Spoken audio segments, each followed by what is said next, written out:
डेढ़वा पंचायत के मुखिया संतोष झा जी अभी हमारे साथ हैं और इन्होंने जनता से जो वादा किया था 13 सूत्रीय वादा, उनको ये चुनाव जीतने के उपरांत युद्ध स्तर पे उसको पूरा करने में जुटे हुए हैं।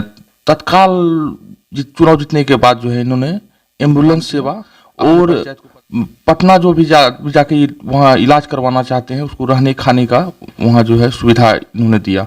ये सर आप जो है अपना निजी फंड से वो व्यवस्था करवाए या पंचायत? बिल्कुल बिल्कुल अपने निजी फंड के द्वारा ये हम करवाए हैं और पर्सनल हमारा इसमें काम है। कुछ और भी सामाजिक जैसे कुछ काम हमारा बचा हुआ है। बचा हुआ क्या है, यहाँ हमारे यहाँ वो तो सरकारी तंत्र के द्वारा ही होगा।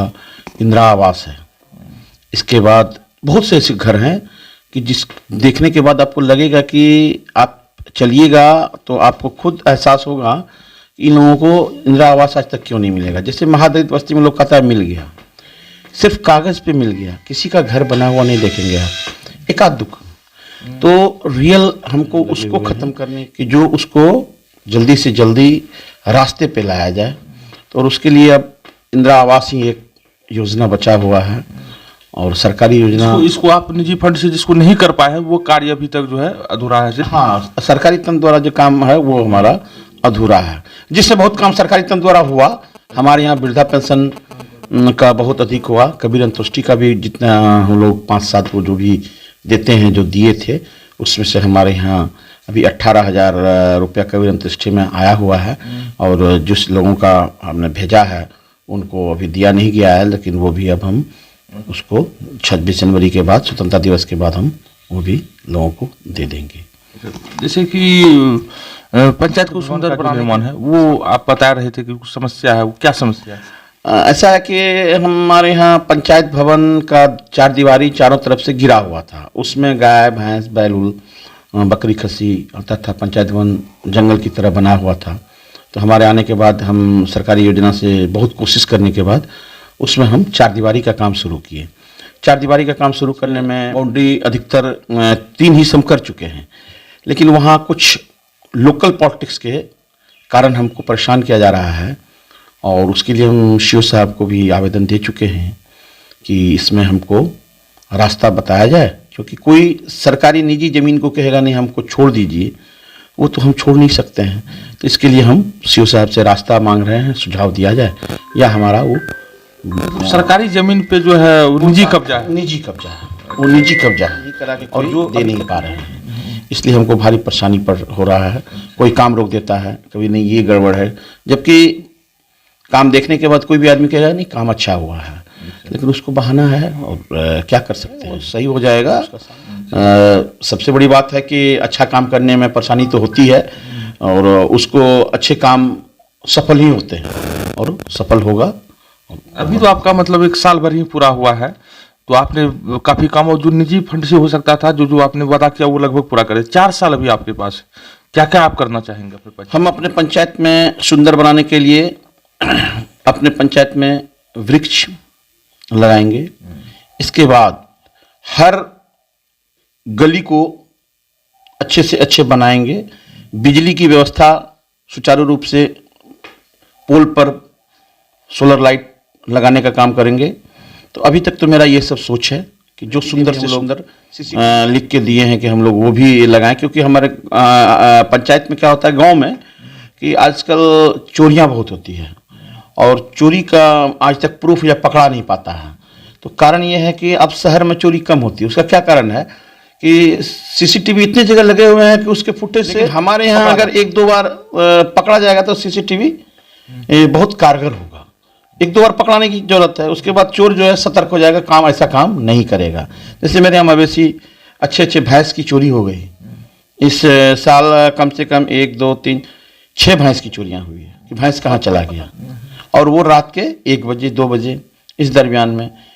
हमारे यहाँ पोखरिया हाट है, वहाँ इतना अच्छा हाट है कि देखने के बाद आपको लगेगा कि हर कुछ वहाँ अवेलेबल है। आप कंप्यूटर का एक बहुत बड़ा दुकान है, उसको तोड़ के उसका लैपटॉप मोबाइल, किराना दुकान का ताला तोड़ के किराना दुकान का सामान तो नहीं ले जा पाया, लेकिन कुछ सामान गया और कुछ कैश। ऐसा इस जाड़े में हुआ है, दिसंबर के महीने में हुआ है। और एक इस चौक पे भी हुआ। मतलब चोरियां बहुत अधिक बढ़ी हुई है मेरे यहाँ, तो उसको रोकने के लिए हमारा अपना सुझाव है कि सरकार जो है सीसीटीवी कैमरा लगाने का हम लोगों को इसका प्रशासन पेट्रोलिंग के लिए हम थाने को कम से कम जाड़ा में 10 बार बराबर फ़ोन करते हैं रात में, तो हाँ सर गया हुआ है, सर है लगा हुआ उधर ही है। हमने बताइए पेट्रोलिंग होती है तब चोरियां हो जाती है। प्रशासन उतना अनसुना करती है इस चीज़ को, बहुत अधिक इस पर ध्यान नहीं देती, गंभीरता से नहीं लेती, गंभीरता से नहीं लेती है। जबकि एक भैंस का कीमत जो है, किसान होता है, किसान तो एक्चुअली गरीब ही होता है। बिल्कुल बिल्कुल 70,000 का एक भैंस था और 1 महीना हुआ था, मतलब बच्चे को जन्म दिया था। ये कि उसका भैंस चोरी हो गया 70,000, उस किसान का क्या हाल होगा। और किसान क्या, बहुत छोटा गरीब आदमी है वो, उसका वो पालन का सहारा था, घर का खर्च चलता था उससे उसका, और ये सारी उसका समझिए कि क्या स्थिति अब होगी। वो रोता था आके लगातार कि मुखिया जी कैसे होगा भैंस। हम बोले हम क्या कर सकते हैं, हम मदद तुमको कर सकते हैं, लेकिन भैंस दिलाने का काम तो खोज सकते हैं। तो अगर है तुमको अनुभव कि कहीं है तुम्हारा भैंस तो चलो हम तुम्हारे साथ चलते हैं। तो ऐसी हमारे यहाँ बहुत अधिक समस्या। ये तो प्रशासन की काम है, प्रशासन जो है इस पे ढिलाई है, प्रशासन की लापरवाही की वजह से नाखुश हैं। मतलब जिस हिसाब से काम होना चाहिए, कभी कहिएगा अगर दिन में कोई घटना घट रही है या होने वाली है कहीं कि बहुत अधिक एक जमीनी विवाद हो रहा था, बताया गया थाना को, तो थाना ने कहा कि देखिए सर अभी जो है पेट्रोलिंग गाड़ी नहीं है मेरे पास, क्योंकि रात गाड़ी है, वो दिन में हमारे यहाँ गाड़ियाँ नहीं है, इसलिए दिक्कत है आने में। ये तो काफी दुखद है। थाना जो है जनप्रतिनिधि के बात नहीं सुनते हैं थाना। ये बहुत, उस दिन के बाद हम थाना जाते नहीं थे, और इसके लिए हम एक दिन थाना गए। हम बोले कि आप लोग एक काम कीजिए सर, थाना को कहिए कि जो भी आदमी अपराधी है या लड़ाई झगड़ा करता है तो वो थाना खुद पहुंच जाए, आप उसको पकड़ लेंगे, क्योंकि आपको जाने की जरूरत है नहीं। तो बोले आप गुस्सा के बोल रहे हैं, गुस्सा के नहीं बोल रहे हैं, आप बताइए कि आपको बताया क्या था, हम फोन किए थे, तो हाँ फोन किए थे था, क्या कहें मुखिया जी। हम बोले कि आप लोग हम लोगों का बात नहीं सुनते हैं, जो हकीकत बात है। ये तो काफी दुखद बात है। और देख रहे हैं आपकी गणतंत्र दिवस की तैयारी में बिजी है, सरस्वती पूजा है। स्वतंत्रता दिवस के शुभ अवसर पर समस्त जिलावासियों को हार्दिक शुभकामनाएं। और इस पर्व में हमारा राष्ट्रीय पर्व है, और इस पर्व को हम लोग सरस्वती पूजा भी है। हाँ, सरस्वती पूजा की भी हार्दिक बधाई। और सरस्वती पूजा भी हमारे पंचायत में बहुत धूमधाम से कम 20 जगह मनाया जा रहा है, स्कूल में भी मन रहा है, और इसके लिए हम सबों को शुभकामनाएं देते हैं। धन्यवाद। संयोग है कि राष्ट्रीय पर्व के नाते आप उस दिन रहेंगे और छात्र छात्राओं को जाके हौसला बुलंद करेंगे। बिल्कुल बिल्कुल बिल्कुल, हर एक जगह पूजा में मैं खुद जाऊंगा।